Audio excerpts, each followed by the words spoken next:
Okay guys, so these are the notes for section 1.1. Part of this you will have to record from the textbook. The other part I will write down for you. You should summarize as you go. Okay, so the first thing is about classifications of matter. Chemistry is the study of matter and the changes it undergoes. Matter is anything that occupies space and has mass. Okay, you're going to go to page 9 in your textbook and copy figure 1.5 below. It is the figure that is at the top of the page that starts with matter and has it breaking off into two categories, and then it breaks down the different classifications of matter. So you can pause this now and please record that down in your notes. Okay, moving on. I'm going to zoom in a little bit. Okay. For the following terms, we're going to define them. Okay, so a pure substance is matter. Adjust the pen size. Sorry, guys.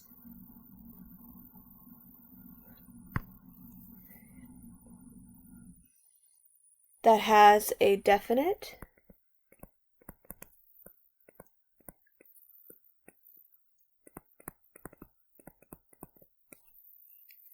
composition and distinct properties.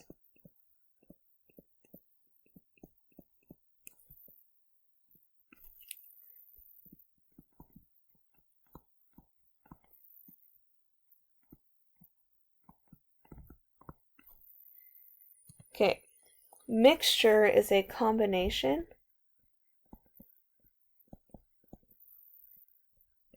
of substances where the substances retain their identity.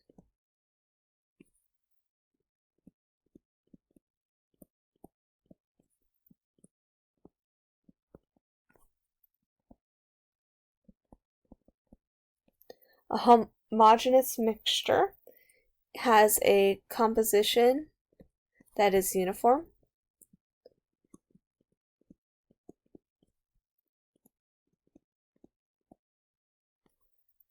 In contrast to that, a heterogeneous mixture has a composition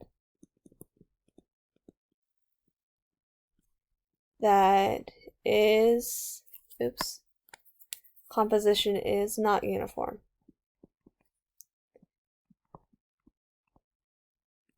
Okay?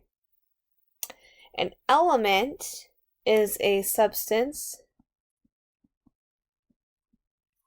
that can't be separated. That cannot.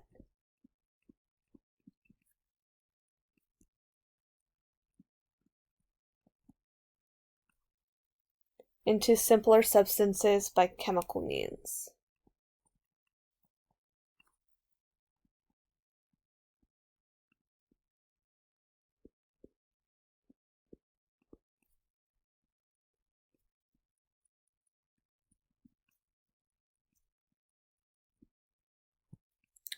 A compound, then, is a substance composed of atoms.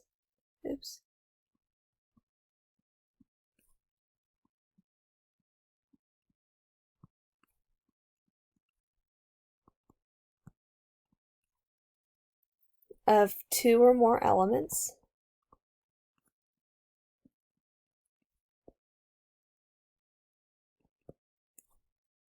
Chemically united in fixed proportions. So that means it's bonded chemically.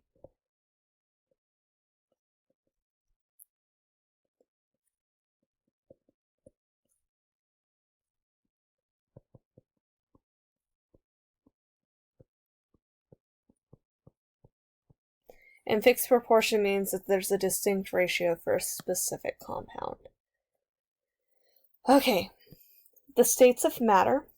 All substances, at least in principle, can exist in all three states, solid, liquid, gas. This will vary a little bit if you're talking about something that like carbon dioxide, you have to get really cold to be a solid or liquid, and so, or it only will occur under specific conditions of pressure and temperature combined, like specific temperature pressure conditions. So, in theory, all matter can exist in these. In application, it'll vary. But it's a good thing we only care about theory. That's easy to work with. Okay, so filling in the following table, we're going to describe what these. The gas is finished. So solids are close together. And this is in 1.5, section 1.5 in your textbook if you want to go read through that. They are orderly. And they have little freedom of motion.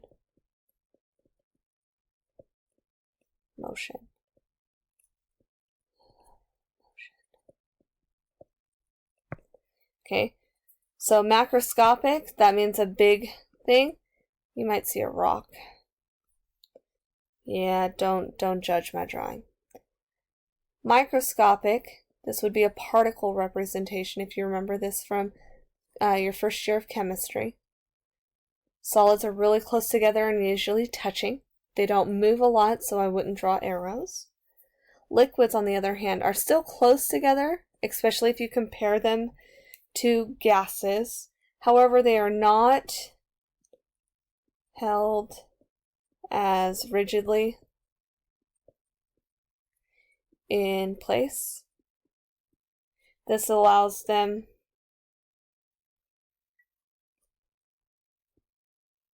to move past each other.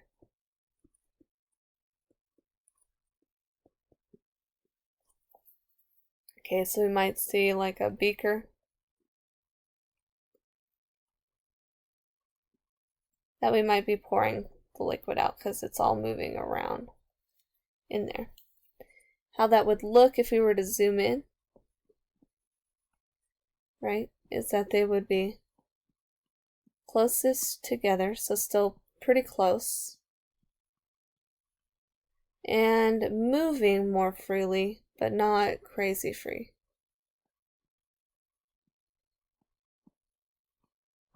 Because if we compare this to our next drawing of gases, we will notice that the lines are significantly longer, so this means that they have more freedom of movement. We also know that the space between the two is much greater. So the molecules then are separated by distances that are large compared to their size, and they're either moving too fast or too far apart to have any interactions within between the molecules. Okay, and so a balloon filled with air is a good example of that. Okay, next is kinetic molecular theory. We talked about this in year 1 chemistry, and while we only may have said kinetic molecular theory itself once, we've talked about the components of kinetic molecular theory many times. Okay, it explains what happens. Ooh, need my highlighter. What happens to matter when the kinetic energy of particles change? There are some key components of this, and that assumes that all matter is made up of tiny particles, that there's empty space between the particles, and that particles are always moving. Their freedom to move depends on solid, liquid, or gas state. Okay? Particles move because of energy. So the amount of energy determines how fast they move, and also how much or how far they can move. Okay. As the energy possessed by a substance changes, the substance may undergo a phase change. So if energy changes, it may undergo a phase change, and the phase changes are listed here. And it shows the direction and then what type of phase change is occurring there. Okay, so a substance's transition from a solid to gas can be modeled with a heating curve, as shown here below. A heating curve shows what state of matter a phase change or phase change a substance will be in as temperature is increased.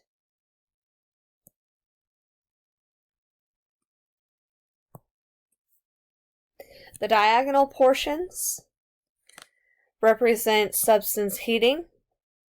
The flat portions represent a phase change or transition. We're going to talk about it a little bit later, but it's a good idea to talk about it here because we're talking about matter and what it looks like and how it can be manipulated and how it's related to each other. Okay, continuing on. Properties are the qualities of a thing, especially those qualities common to a group of things.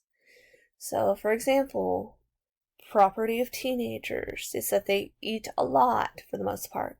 If you don't eat a lot, don't take offense, okay? But I remember when I was a teenager and I was always hungry. I was also skinny as a twig, but I was always hungry. So, properties of small children is that they are sometimes frequently sticky and running around all the time, or at least my children, okay?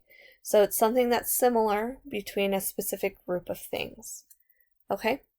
So the relationship between matter and its properties is a very important aspect of chemistry.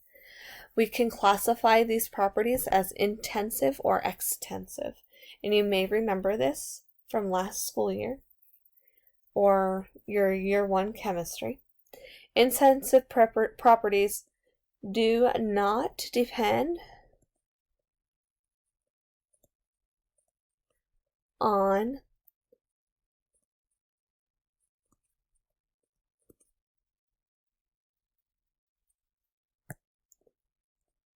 the amount of matter you have, while extensive properties do depend on the amount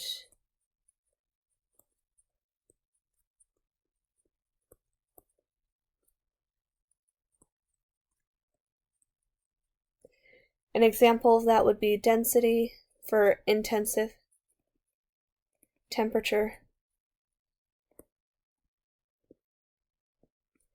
and boiling point.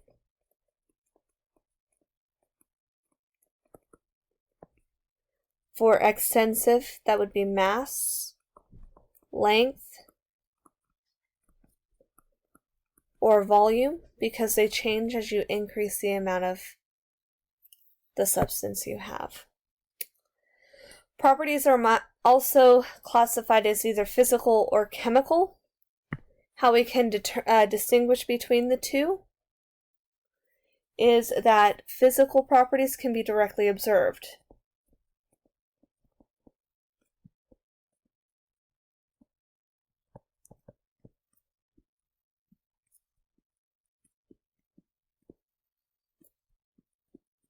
Without changing the composition or identity of the substance.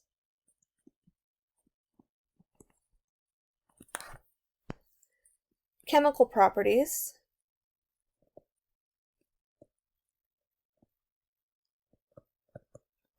can only be observed through a physical or through a chemical change. So chemical properties can only be observed through a chemical change. Oops. Okay, so to reiterate, physical properties can be observed without changing the thing. Chemical properties can only be observed when you change it.